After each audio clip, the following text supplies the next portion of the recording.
Alors que vous êtes debout, s'il vous plaît, ouvrez vos Bibles dans le livre de Matthieu, chapitre 4. Je lirai une portion de texte avec vous pour permettre de vous asseoir et ensuite nous allons permettre à Dieu de dire exactement tout ce qu'il veut dire ce matin. Amen.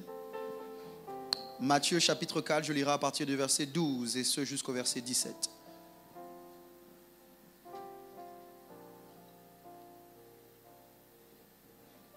Tu n'as pas de Bible, jette un coup d'œil sur la Bible de ton voisin ou de ta voisine, si ce dernier ou cette dernière est gentil. Matthieu 4, je lis à partir du verset 12, voici ce que la Bible dit. Jésus, ayant appris que Jean avait été livré, se retira dans la Galilée. Il quitta Nazareth et vint demeurer à Capernaum, situé près de la mer, dans le territoire de Zabulon et de Nephtali, afin que s'accomplisse ce qui avait été annoncé par Ésaïe le prophète. Le peuple de Zabulon et de Nephtali, de la contrée voisine de la mer, du pays au-delà du Jourdain et de la Galilée des gentils, ce peuple, assis dans les ténèbres, a vu une grande lumière. Et sur ceux qui étaient assis dans la région et l'ombre de la mort, la lumière s'est levée.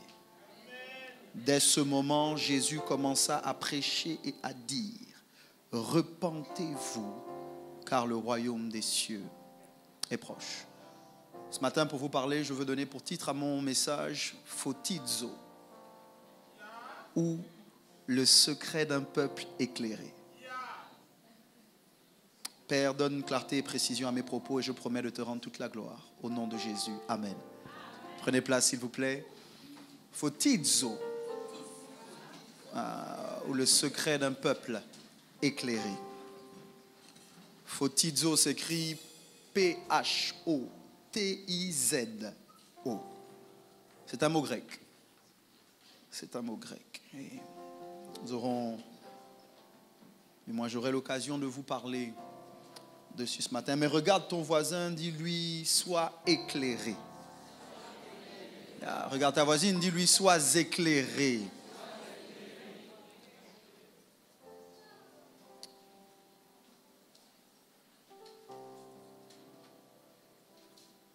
La portion de texte que j'ai lue avec vous se situe exactement après que Jésus ait résisté au diable. 3 tentations. Jésus a dit non à Satan et la Bible dit le diable le laissa. Par la suite, les anges vinrent et le servirent. Je crois ce matin encore que je dois dire à quelqu'un que quelle que soit l'oppression de Satan contre toi, il va te laisser. Ton voisin n'a pas bien dit amen, donc j'aimerais que tu... Il est important que vous sachiez résister au diable et il fuira loin de vous. Ça veut dire que si tu tiens bon, le diable va rebrousser chemin. Si tu tiens bon, le diable va te laisser. Bouscule quelqu'un à côté de toi, dis-lui le diable va te laisser. Le diable va te laisser. La Bible dit que les anges vinrent et servirent le Seigneur. Après avoir résisté à Satan, Jésus fut servi par les anges. Je n'ai pas le temps de vous parler de l'activité angélique autour du ministère de Jésus, mais je crois que si Jésus a eu des anges à son service, nous avons besoin, nous aussi, de ne pas vivre notre vie chrétienne ou notre christianisme sans le surnaturel. Le christianisme n'est pas une religion. Ouais, le christianisme est un mode de vie, une façon de vivre. Et c'est une façon de vivre surnaturelle. Tu ne dois pas être normal. Tu ne dois pas t'attendre à la norme. Tu dois aspirer à une vie surnaturelle. Ce n'est pas normal que ton christianisme ne soit empreint que d'attaques. Il doit y avoir des miracles. Il doit y avoir le long de ta marche avec Dieu des événements qui ne s'expliquent pas par la logique humaine. Nous sommes simplement obligés de dire c'est Dieu qui a fait ça. Bref, Jésus, servi par les anges, arrive à prendre une décision cruciale. Ayant entendu que Jean a été arrêté, Jésus quitte Nazareth et va à Capernaum. L'arrestation de Jean déplace Jésus. Jésus est conscient que Jean ne sera plus libre. Donc Jésus bouge. Il y a des signaux dans la vie, il doit y avoir des indices dans ta vie qui t'indiquent que c'est le temps de bouger. Il doit y avoir dans ta vie la compréhension des choses qui t'entourent. Jean est arrêté, Jésus comprend qu'il doit bouger. Écoute-moi, la perte de liberté autour de ta vie indique qu'il y a des choses qui doivent changer. Tu es restreint dans un domaine, il faut te mettre en mouvement. Il ne faut pas accepter la fatalité. Bref, Jésus arrive, yes Lord, I heard you. Jésus arrive dans le pays de Zabulon et de Nephtali. Pour des raisons de contexte, laissez-moi vous indiquer qui sont Zabulon et Nephtali. Nephtali est le 5e fils de Jacob. Zabulon est aussi le fils de Jacob, mais il semble être le 10e. Jacob, comme vous le savez, est le patriarche de la nation juive. Lorsque Dieu a voulu créer une nation, il a fait la promesse à Abraham, mais il l'a accomplie en Jacob. C'est de Jacob que vont sortir les 12 tribus d'Israël. Et parmi les 12, yes Lord, I heard you, Nephtali et Zabulon semblent avoir une importance capitale dans la mission que Jésus vient accomplir en Israël. Jésus quitte Nazareth et Capernaum et arrive au pays de Zabulon et Nephtali. Mon évêque, c'est important que je dise au peuple de Dieu que Nephtali est le 5e et Zabulon est le 10e. Mais il semble qu'il y ait un lien qui a été établi entre Nephtali et Zabulon. Parce que c'est le pays de Nephtali, non, de Zabulon et de Nephtali. Ce n'est pas le pays de Dan. Ce n'est pas le pays d'Issachar. Ce n'est pas le pays de Benjamin. Ce n'est pas le pays de Joseph. C'est le pays de Zabulon et Nephtali. Pourquoi est-ce que Dieu a réuni des frères qui ne se suivaient pas pour en faire une nation? Pour en faire un pays? Laissez-moi vous dire que Nephtali, Rachel n'arrivait pas à avoir d'enfant. Elle a pris sa servante et qu'elle a envoyée à Jacob, son mari, parce que Léa, qui était la première femme, ne cessait d'accoucher. Et Rachel, dérangée par sa stérilité et provoquée par la fécondité de Léa, va prendre sa servante et va les mettre dans les bras de son mari en lui disant: tiens, je ne peux pas enfanter, mais toi enfante. Et lorsque sa servante va enfanter, Rachel va donner comme nom à cet enfant le nom de Nephtali, qui signifie mon combat. Celui qui lutte. Et Rachel va dire: j'ai lutté et j'ai vaincu divinement. J'ai eu le dessus sur ma sœur. Ça veut dire que quand vous arrivez à Zabulon et Nephtali, vous êtes exactement au pays de la lutte, au pays du combat. Et je veux dire à quelqu'un ce matin que la vie n'est pas pour les faiblards, la vie n'est pas pour les mauviettes, la vie n'est pas pour ceux qui se plaignent, la vie est pour ceux qui luttent. Pour les gens qui se battent, pour les gens qui décident de ne pas accepter la fatalité comme une finalité. Je veux dire à quelqu'un sous le son de ma voix ce matin, il y a des choses que tu ne peux pas avoir dans la vie si tu ne luttes pas. Est-ce qu'il y a quelqu'un qui m'entend ce matin? Bouscule ta voisine, dis-lui: bats-toi, bats-toi, bats-toi. My God, j'aime pas comment ta voisine te parle. Cherche ton voisin, dis-lui: bats-toi, bats-toi, bats-toi. La lutte, la lutte, la lutte. D'ailleurs, c'est l'apôtre Paul qui dit: combat le bon combat de la foi. Il dit, à la fin, il dit: j'ai combattu le bon combat, j'ai achevé la course, j'ai gardé la foi. Que tu le veuilles ou pas, tu vas devoir te battre. Et après, j'ai bien compris que beaucoup d'entre nous, nous sommes en difficulté parce que nous nous disons, une fois que nous avons combattu, qu'enfin nous allons entrer dans le repos. Mais la vérité, c'est qu'une victoire appelle un nouveau combat. Est-ce que je peux vous parler ce matin? Je veux poser un fondement. La Bible dit que Dieu nous a appelés à aller de gloire en gloire et de victoire en... Ça veut dire que Dieu nous a appelés à aller de combat en... Oui, parce qu'il n'y a pas de victoire sans... Yes, Lord, I heard you. Ça veut dire que quand vous arrivez dans ce pays, les habitants de ce pays sont des gens qui savent se battre. Laissez-moi vous parler de Zabulon maintenant, parce que c'est le pays de Zabulon et Nephtali. Zabulon est le 10e fils de Jacob et le 6e de Léa. D'ailleurs, c'est son dernier fils. Léa va enfanter, et Léa, lorsqu'elle va voir Zabulon venir, va dire certainement, maintenant, mon mari habitera avec moi. Zabulon veut dire habitation. Ça veut dire que quand vous arrivez dans ce pays, vous arrivez dans ce pays qui est devenu une demeure, un lieu d'habitation, parce que quelqu'un avant a lutté. Suivez-moi. Je crois que vous devez comprendre donc que ce n'est pas possible d'habiter ou de demeurer en paix si vous n'acceptez pas d'abord de lutter. C'est Jésus qui parle. Il dit, si tu veux prendre possession des biens d'un homme fort, tu dois d'abord te battre. Tu dois d'abord le lier et ensuite maintenant tu peux posséder. Qu'est-ce que tu veux dire, pasteur? Je dis que Dieu nous a annoncé la transition. Donc laissez-moi parler rapidement de la transition. Je veux dire à quelqu'un que tu rentres dans une nouvelle saison de combat. Alors que tu acceptes de lutter, Dieu va te faire habiter. Je dis que ce ne sera plus des visitations. Tu auras ou tu seras un lieu d'habitation. La joie va habiter dans ton foyer. La paix va habiter dans ta maison. La santé va habiter dans ton corps. Aïe. Touche quelqu'un à côté de toi, du moins regarde-le dans les yeux. Dis-lui, si tu veux demeurer, il va falloir que tu luttes. J'ai besoin du batteur. Si tu veux demeurer, il va falloir que tu luttes. Écoutez, beaucoup d'entre vous, vous voulez des choses pour lesquelles vous ne voulez pas vous battre. Excusez-moi, la grâce, c'est pas tu ne te battras pas et tu auras.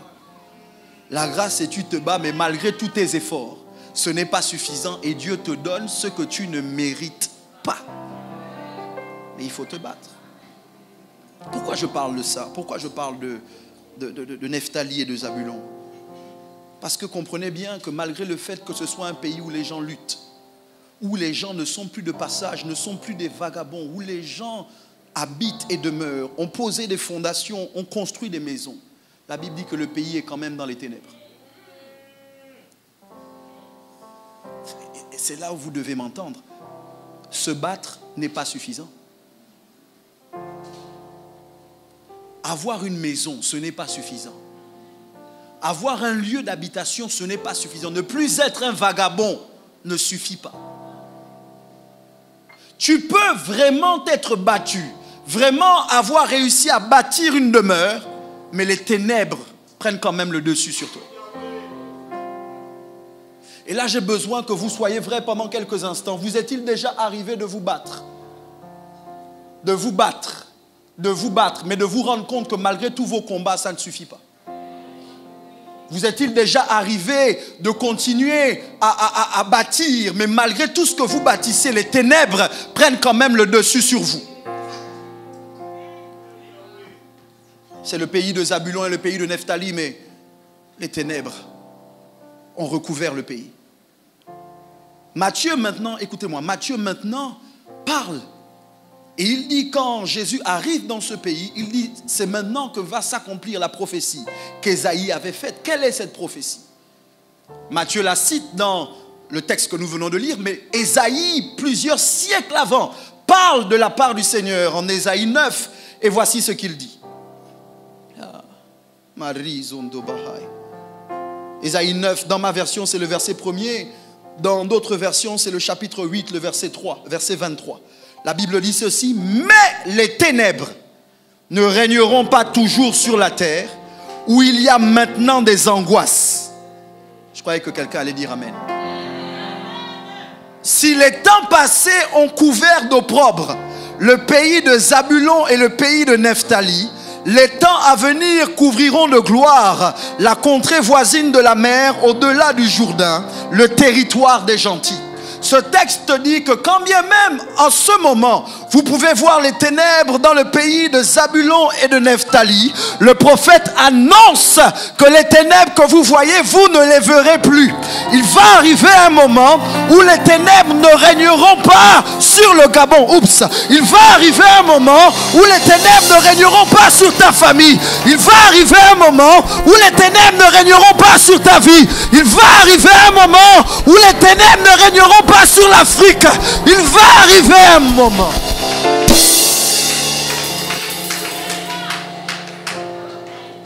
Je cherche quelqu'un ce matin qui est d'accord de recevoir une parole prophétique qui est en total désaccord avec sa réalité. Le diable essaye de te dire que tu ne peux pas faire autrement. Ce que ta famille a vécu, c'est ce qu'elle vivra. Le diable essaye de te dire que le Gabon sera toujours comme il a été. Mais je viens prophétiquement annoncer à quelqu'un que les temps qui arrivent seront différents des temps qu'on a vécu. Je viens prophétiquement annoncer à quelqu'un que notre pays ne ressemblera pas à ce à quoi il a ressemblé. Je viens prophétiquement annoncer à quelqu'un que ta famille ne sera pas comme elle a toujours été.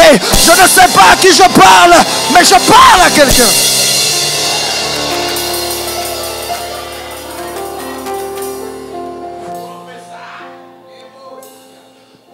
Voilà pourquoi l'église ne peut pas être une église de spectateurs ou de commentateurs.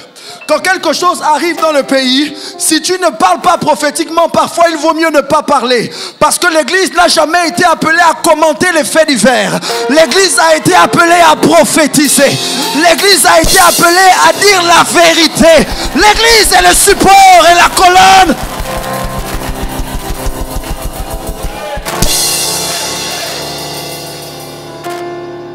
Quand dans ta famille, tout ce qui existe, c'est ténèbres, il faut que tu te lèves et que tu dises en pleine réunion familiale, les ténèbres ne régneront pas toujours ici. À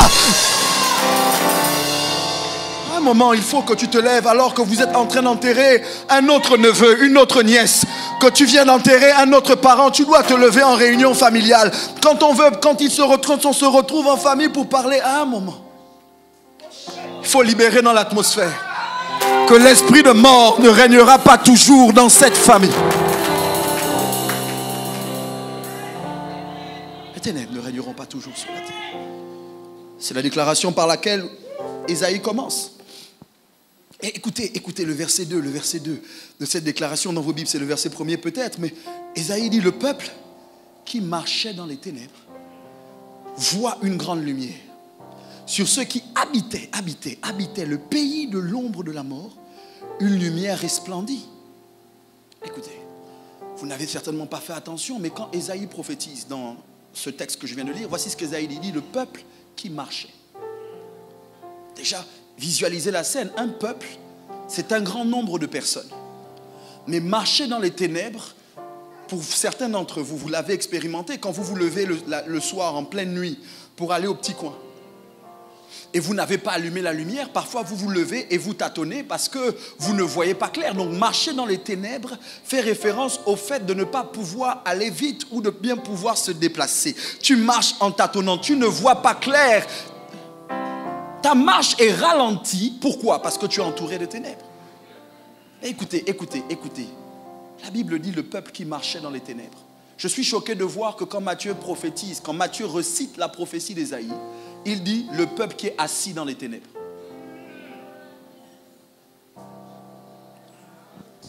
Ésaïe prophétise plusieurs siècles avant en disant le peuple qui marche dans les ténèbres, qui marchait, voit une grande lumière. Matthieu dit ce peuple assis dans les ténèbres a vu une grande lumière. La question que je me suis posée, c'est à quel moment le peuple qui marchait s'est assis.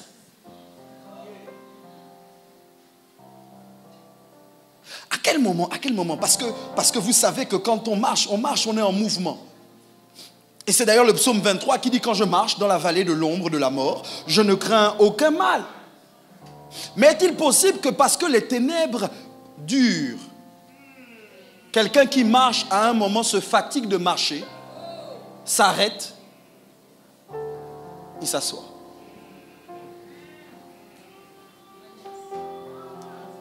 Mais est-ce que ce n'est pas cette position que tu as aujourd'hui? Tu as tellement vécu une situation pendant longtemps que tu t'es arrêté et que finalement tu t'es... Quand tu es attaqué dans ta famille pendant plusieurs années, à un moment tu marches à contre-courant. Mais si la pression demeure, à un moment tu as le sentiment que c'est toi le vilain petit canard. Donc tu t'arrêtes et tu...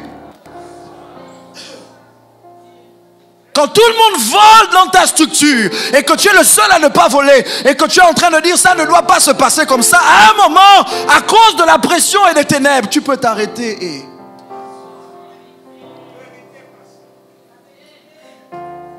Si tu vas d'opération en opération, on enlève les myomes, on enlève les fibromes, mais ça revient, ça repousse. À un moment, tu es fatigué de te battre, tu es fatigué de marcher, tu t'arrêtes et tu... La première relation n'a pas marché, tu as continué à marcher. La deuxième n'a pas marché, tu as continué à marcher. Mais quand tu sors de la troisième, tu es tellement brisé que tu t'es arrêté et que tu t'es... Tu ne t'assieds pas parce que tu vois clair, tu t'assois parce que tu es fatigué de marcher dans les ténèbres. Est-ce que je parle à quelqu'un ce matin? Y a-t-il quelqu'un qui sait ce que c'est que d'être fatigué, d'être dans les ténèbres? Les gens ne te comprennent pas, mais moi je te comprends. Tu as tellement marché, mais les choses ne s'améliorent pas. Parfois pour te lever le matin, tu dois te taper toi-même sur l'épaule pour te dire lève-toi, lève-toi, lève-toi, lève-toi, lève-toi, n'abandonne pas, tu ne peux pas abandonner. Mais pendant la journée, quelqu'un te traite d'une certaine manière, quelqu'un te parle d'une certaine... Une situation arrive et tu te dis bon, c'est bon. Est-ce qu'il y a des gens qui peuvent être vrais ce matin et qui peuvent reconnaître que parfois on a envie d'abandonner? Parce que c'est ça, s'asseoir c'est abandonner. D'ailleurs Psaume 1 indique, heureux l'homme qui ne marche pas selon le conseil des méchants, qui ne s'arrête pas sur la voie des pécheurs et qui ne s'assied pas en compagnie des moqueurs. Et c'est là où j'ai compris qu'en réalité quand tu t'assois, les personnes autour de toi qui sont assises, ce sont les moqueurs.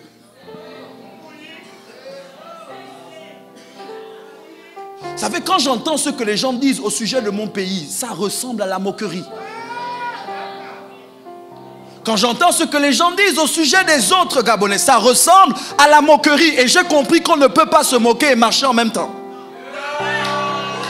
Que si on se moque, c'est qu'on s'est déjà assis. Parce que les gens qui agissent ne parlent pas trop. Et ceux qui parlent beaucoup, parfois, ne font rien.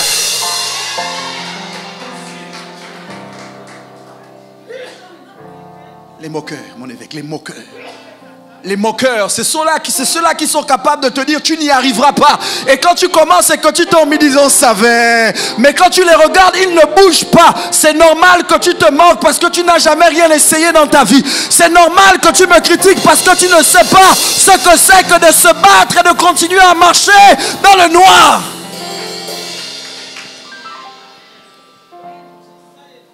Les moqueurs. Touche quelqu'un à côté de toi, dis-lui, tu fais quoi assis avec les moqueurs? Qu'est-ce que tu fais assis avec les moqueurs?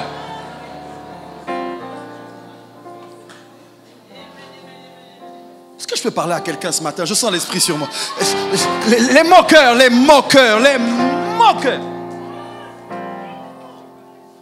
Le peuple qui marchait dans les ténèbres. Non, Matthieu dit, non, ils doivent arrêter de marcher. Esaïe, ta prophétie, ils l'ont changé, ils ont arrêté de marcher, ils se sont assis. En ce matin, je veux dire à quelqu'un, et j'entends Esaïe toujours qui prophétise, c'est comme s'il savait que le peuple allait s'asseoir à un moment, il dit lève-toi. Sois éclairé.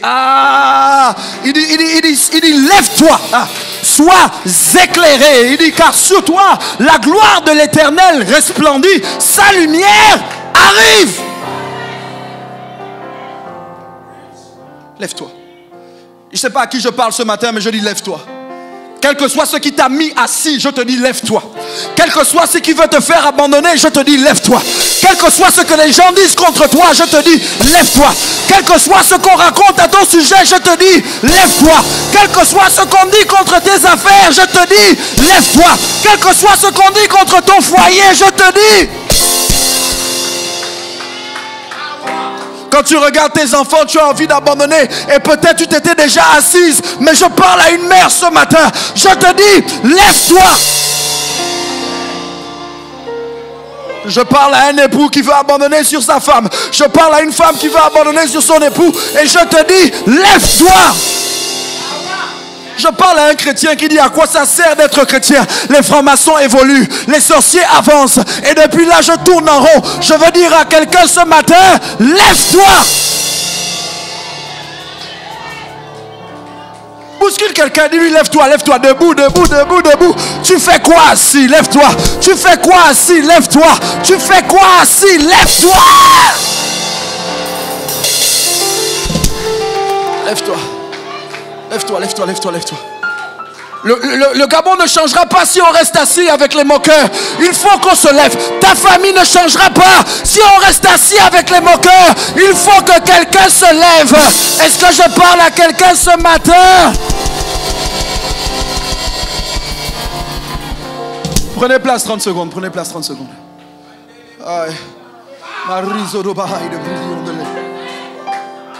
Ta gloire, je vois la gloire venir. Ta gloire, je dis à quelqu'un ce matin, quel que soit ce qui veut te mettre KO, le match n'est pas fini si tu te lèves. Tant que tu es debout, le match n'est pas terminé. Le diable a lancé son plus grand coup. Tu étais par terre, mais je te dis, lève-toi.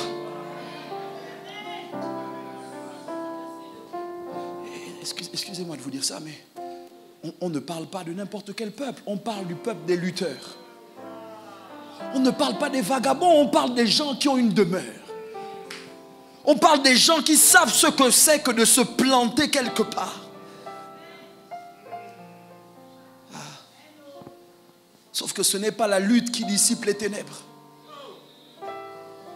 Ce n'est pas le fait d'être planté quelque part qui dissipe les ténèbres.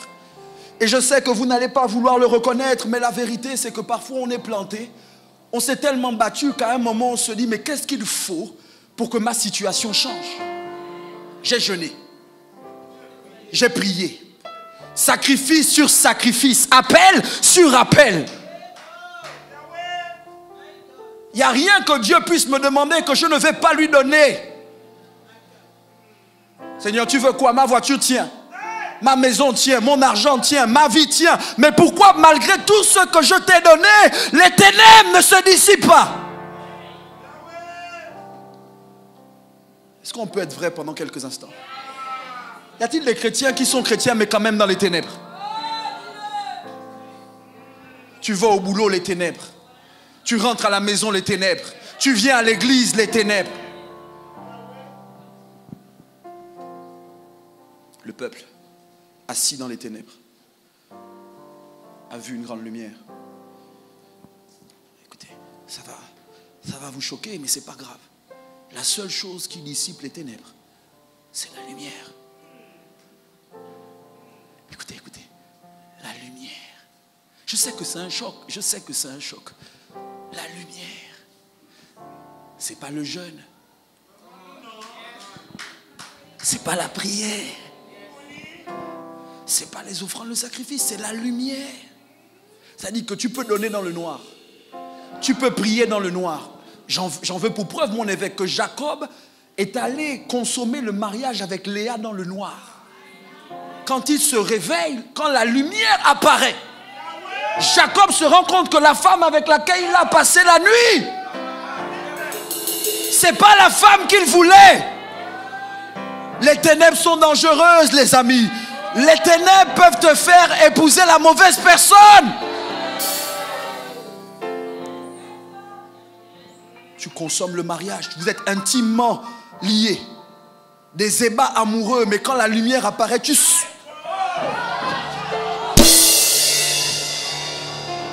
Toi, c'est qui?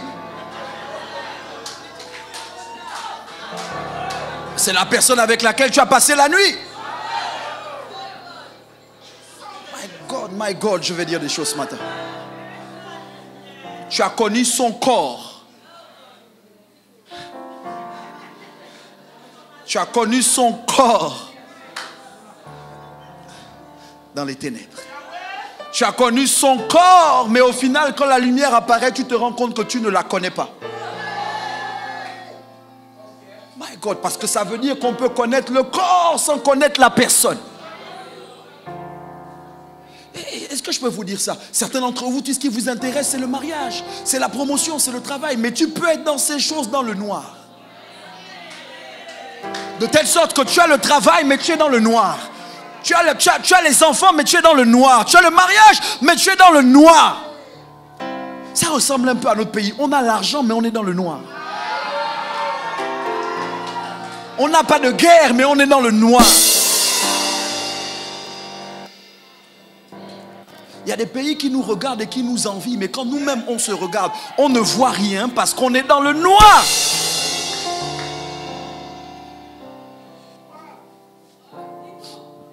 Et là, le texte dit que le seul moyen de régler ça, c'est la lumière.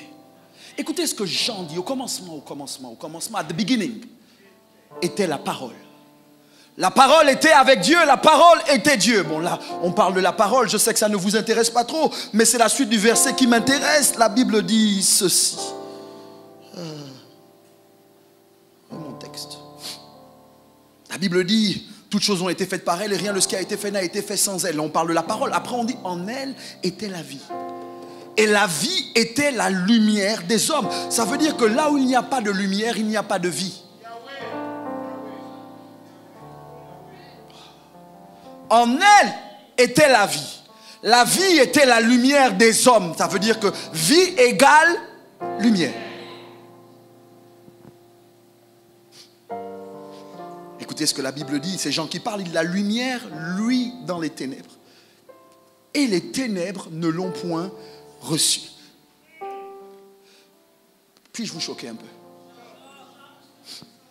Le texte dit, la lumière brille dans les ténèbres. Ça doit vous déranger. Parce que ça veut dire que la lumière ne brille pas dans la lumière. Oh Dieu. La lumière brille dans les ténèbres. Est-il possible alors que lorsque Dieu veut t'éclairer, il te mette d'abord dans le noir?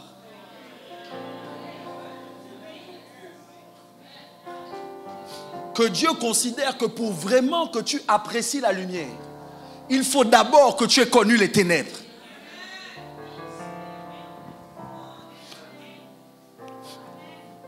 Avez-vous remarqué que quand vous n'avez plus faim, quel que soit le plat qu'on mette devant vous, vous ne mangez pas? Quelle que soit la qualité du repas, quelle que soit la beauté du repas, quand tu es plein, tu es plein.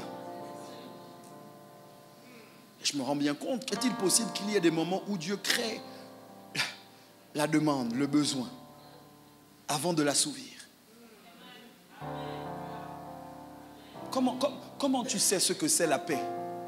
Parce que tu as connu le trouble. Comment tu sais ce que c'est la guérison? Parce que tu as connu la maladie. Comment tu sais ce que c'est que d'être accompagné? Parce que tu sais ce que c'est d'être seul. Les ténèbres. Écoutez, la Bible dit, c'est le verset 9. Cette lumière était la véritable lumière qui, en venant dans le monde, éclaire tout homme.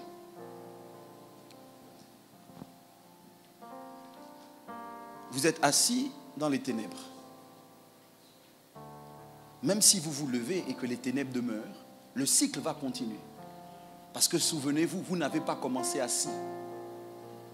Vous étiez debout en train de marcher. C'est la longueur ou la durée des ténèbres qui vous a épuisé. Écoute, quelle que soit ta force de marche, si tu marches pendant longtemps, tu te fatigues. Surtout quand tu ne vois pas où tu vas. Ça vous est arrivé de vivre une relation et de te dire, on va où? Ça fait un moment qu'on est ensemble, mais on va où? Tu travailles, tu dis, bon, ok, mais est-ce qu'il y a un plan de carrière? Je vais où ici? Ça veut dire qu'à un moment, ce qui compte, ce n'est pas juste de marcher. Ce qui compte, c'est de pouvoir voir la destination. Je continue à marcher, je supporte, je tiens bon, parce que je vois la destination.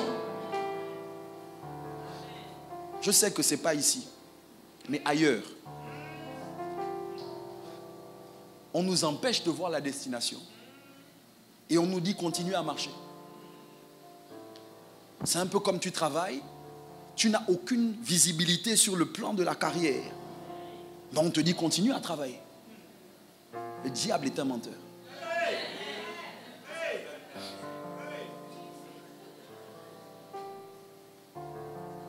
La lumière dissipe les ténèbres. Et puis écoutez ce que le texte dit. Le texte dit que la lumière est venue, les ténèbres ne l'ont point reçue. Et le texte dit, mais la lumière quand elle vient, c'est Jean 1, 9, cette lumière, lui, et elle éclaire tout homme. My God, je dois vous dire ça. Je cours, mais je dois vous dire ça. Elle éclaire tout homme. Ça veut dire, madame le ministre, ça veut dire que la lumière n'a pas de préféré. La lumière n'a pas de favori. Tu ne peux pas dire la lumière a éclairé mon voisin et pas moi. Tu ne peux pas dire que la lumière est apparue là mais pas chez moi. Parce que la lumière éclaire tout homme. Écoutez, c'est crucial. Donc le problème, écoutez-moi, ça veut dire que si la lumière nous éclaire nous tous, comment ça se fait que dans le même groupe, il y en ait qui soient éclairés et d'autres qui soient encore enténébrés? Je vais dire ça plus simplement. Comment ça se fait que toi, tu sois encore dans le noir quand ton voisin est déjà dans la lumière?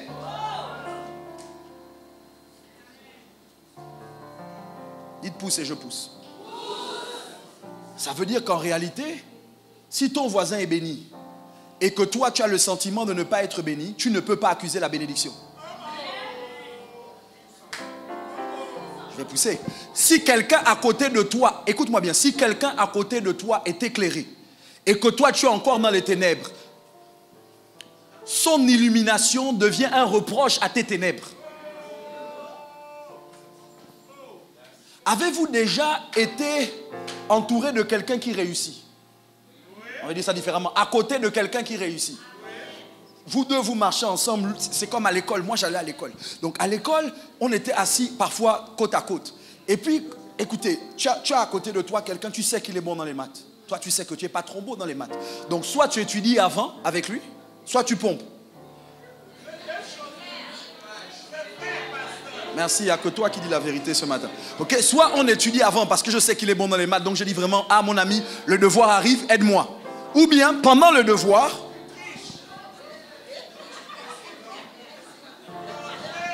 qu'est-ce que tu fais? Tu copies, non?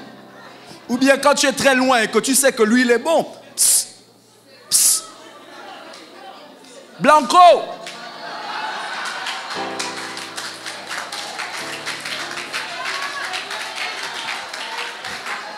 Seuls ceux qui ont un peu triché dans leur vie savent de quoi je parle. Et Blanco. Et puis quand le Blanco arrive, tu mets la question dans le capuche, tu fermes. Tu dis, oh, tiens. Et puis tu attends un peu. Et 5 minutes plus tard, tu cries encore Blanco. Et là le Blanco est renvoyé. Et là, je sais que je te ramène loin, mais et là, tu écris et puis tu es très conscient que là, c'est bon. Encore plus quand la personne est à côté de toi et que tu n'as fait que recopier. Tu es très conscient que là, c'est bon. Et puis finalement, les copies sont rendues. Auguste, 17. Et tu sais que tu as travaillé avec Auguste en copiant Auguste. Et puis là, on dit Michel. 5. Tu dis, monsieur, pardon. C'est là où toi-même tu veux aller réclamer. Mais tu ne peux pas vraiment réclamer. Parce que tu vas lui dire quoi, monsieur? Comment il a eu 17 et moi j'ai eu 5? C'est la même chose que j'ai écrit. Mais. Écoutez-moi. Mais le problème, c'est que ce n'est pas juste d'avoir les réponses. C'est de savoir où les placer. C'est de savoir à quel moment les placer. Parce que quand Auguste donne la réponse, il suit un schéma. Et toi, quand tu ne copies que la réponse, le prof a le sentiment qu'il y a quelque chose de louche dans ta réponse parce que le schéma que tu donnes, la logique que tu suis n'aboutit pas à ce résultat. Qu'est-ce que tu dis, pasteur? Je dis que tu peux tricher à l'école, mais tu ne peux pas tricher dans la vie. Je dis que tôt ou tard, le résultat ne compte pas seulement, c'est le chemin que tu empruntes pour aller à ce résultat. Qu'est-ce que tu dis, pasteur? Je dis, ce n'est pas le mariage à tout prix, ce n'est pas la promotion à tout prix. Ce n'est pas... Il faut suivre le chemin.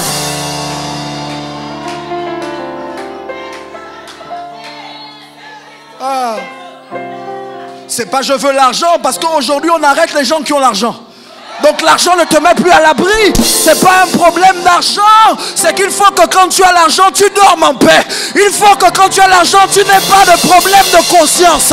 Il faut que quand tu as l'argent, tu ne doives rien à...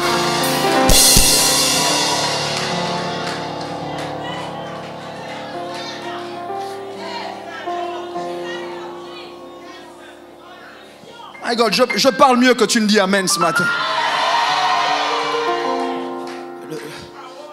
Et c'est là où j'ai fait attention à un tout petit mot, mon évêque, un tout petit mot qui semblait ne pas avoir d'importance, mais le texte dit, le peuple assis dans les ténèbres voit une grande lumière. Ça veut dire que ce n'est pas juste le fait que la lumière soit là. Parce que mon évêque, j'ai compris que même s'il y a la lumière, si on est aveugle, la lumière ne nous aide pas. Donc, le secret du peuple éclairé, c'est pas que la lumière ait brillé autour de lui seulement. Parce que ça arrive à tout le monde. Qu'est-ce que tu dis, pasteur? Je dis que Dieu donne des opportunités à tout le monde.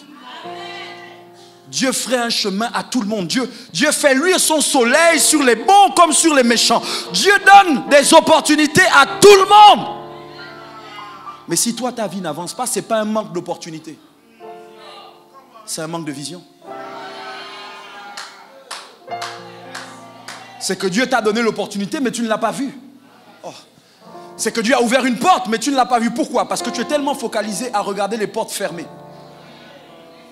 que tu ne vois plus les portes ouvertes. Tu es tellement omnibulé parce que tu n'as plus, que tu ne vois pas ce que tu as. Le secret de ce peuple, c'est la vision.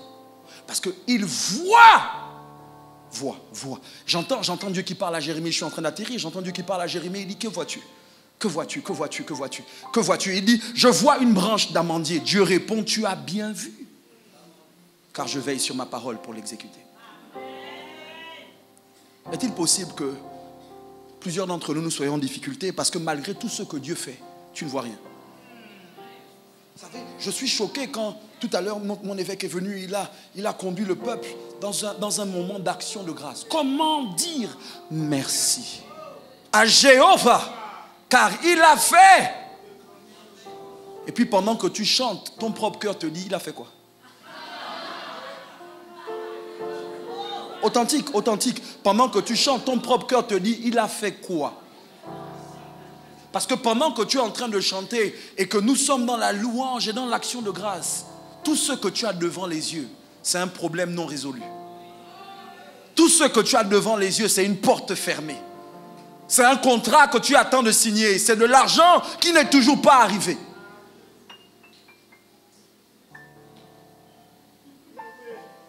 Mais laissez-moi vous demander, finalement, si Dieu doit nous éclairer, doit apporter la lumière, comment il apporte la lumière?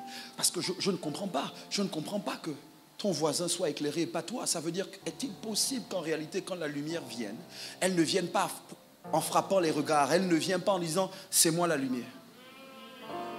Est-il possible, et c'est notre évêque qui a l'habitude de le dire, que quand Dieu t'envoie la lumière, il l'enveloppe d'un mystère? De telle sorte que finalement, pour la voir, il faut dépasser le mystère. Il faut réussir à ôter le voile.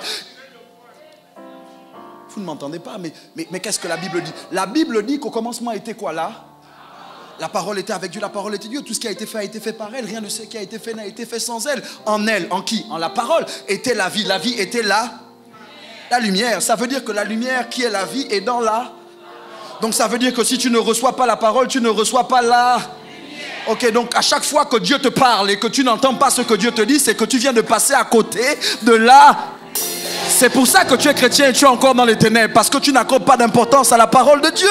Quand Dieu parle, tu es sur WhatsApp. Quand Dieu parle, tu es sur Facebook. Quand Dieu parle, tu es en train de parler à quelqu'un d'autre que toi. Tu manques une parole. C'est pas toute une prédication dont tu as besoin. J'entends le centenier qui dit à Jésus, dis seulement une parole et mon serviteur sera guéri. Donc ça veut dire que quand Dieu parle, tu ne peux pas être distrait, parce que si tu manques la parole, tu manques la lumière. Quand beaucoup de gens cherchent les programmes où on va tomber, moi j'ai compris que tomber ne chasse pas les ténèbres. J'ai compris que m'imposer les mains ne chasse pas les ténèbres. J'ai compris que les programmes là ne chassent pas les ténèbres. Ce qui chasse les ténèbres, c'est la lumière. La lumière est contenue dans la parole.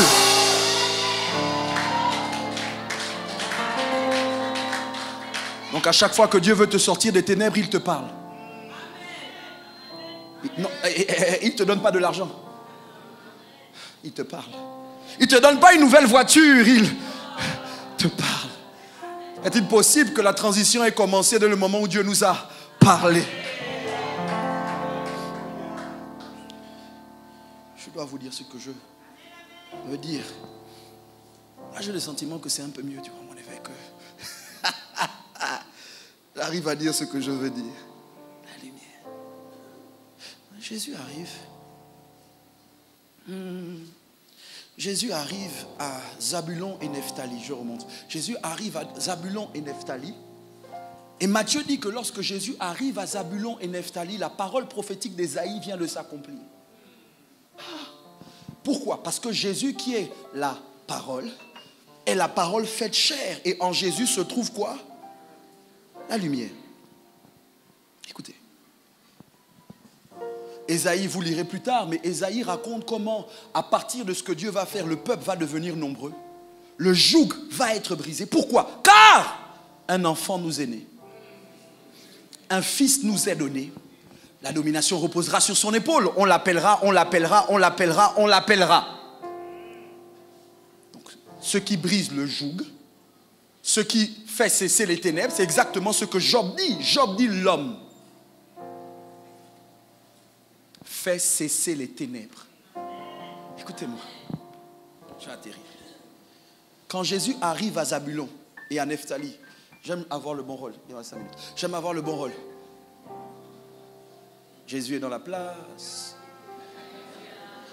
Quand Jésus arrive à Zabulon et Nephtali, bon, je ne sais pas s'il était frais, mais Jésus arrive à Zabulon et Nephtali, et quand Jésus arrive, tous ceux qui le voient peuvent dire, oh, c'est, oh, G, comment va ta vieille? Comment va Marie? Comment vont tes frangins? Tu es toujours dans le bois? Ah, ça fait longtemps qu'on a joué au foot ensemble, il faut qu'on se fasse un big game plus tard, mais est-ce que tu peux me faire une chaise et une table? J'en ai besoin pour la maison, parce que Jésus est le fils du charpentier et Jésus a travaillé dans le bois. Sauf que quand Jésus arrive à Zabulon et Nephtali, il ne vient pas pour livrer le bois. Il vient pour éclairer quelqu'un, sauf que il faut que quand la personne voit Jésus, elle reconnaisse que cet homme, quand bien même hier c'était le charpentier, aujourd'hui il est la lumière. Il est celui qui est capable de me sortir des ténèbres. Il est celui qui est capable d'éclairer ma vie. Il est celui qui est capable de me donner un nouveau départ. Il est celui qui est capable de changer radicalement le cours de mon existence. Et c'est là où le texte a eu tout son sens, parce que tu peux regarder quelqu'un sans le voir. Et vous savez très bien que c'est vrai. Vous savez qu'il y a des gens qui vous regardent mais qui ne voient pas ce que vous portez. Quand ils vous regardent, ils vous minimisent. Quand ils vous regardent de haut, sans savoir que ce que vous portez a la capacité, a le potentiel de les sortir des ténèbres.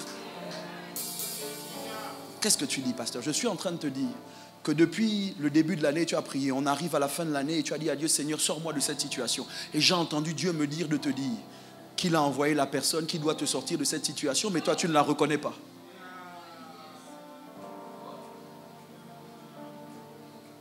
Parce que la lumière arrive dans un corps. J'entends d'ailleurs, révérend Guy, Dieu qui parle au sujet de Daniel. C'est même pas Dieu, c'est le roi qui parle au sujet de Daniel et qui dit qu'en Daniel, il y a des lumières. Est-il possible que tu sois encore dans les ténèbres parce que la personne que Dieu a envoyée à côté de toi ne ressemble pas à ce que tu attendais? Est-il possible que tu sois encore dans les ténèbres parce que depuis Dieu veut te sortir de là, mais tu es encore dans les ténèbres? Est-il possible que le Gabon soit encore dans les ténèbres parce qu'un enfant nous est né? Ça veut dire que c'est un enfant du pays qui va régner, mais bref, un enfant nous est né, un fils nous est donné, mais que malgré ça, le peuple n'arrive pas à le reconnaître. La lumière est venue parmi les siens ne l'ont pas. Est-il possible que ta famille soit encore dans les ténèbres parce que depuis que Dieu t'envoie vers elle, ils ne te reconnaissent pas? Je dois conclure en vous lisant maintenant le texte que l'apôtre Paul fait, qui est une prière pour moi ce matin, pour vous. L'apôtre Paul prie en disant que Dieu, le Père de notre Seigneur Jésus, illumine les yeux de votre cœur afin que vous sachiez quelle est l'espérance qui s'attache à son appel. Et c'est là, Dimitri, j'ai compris. Mon évêque, je conclus, j'ai compris qu'en fait, le problème, c'est qu'on ne reconnaît pas la lumière avec les yeux physiques. On ne reconnaît pas ce que Dieu envoie avec les yeux de la chair. On reconnaît ce que Dieu envoie avec les yeux du cœur. Ça veut dire que c'est ton cœur qui doit être illuminé. Fotizo, illuminé, éclairé. Le secret d'un peuple éclairé, ce n'est pas que ses yeux voient, c'est que son cœur voit. Jusqu'à quand vas-tu laisser tes yeux t'induire en erreur alors que ton cœur essaye de t'envoyer un message?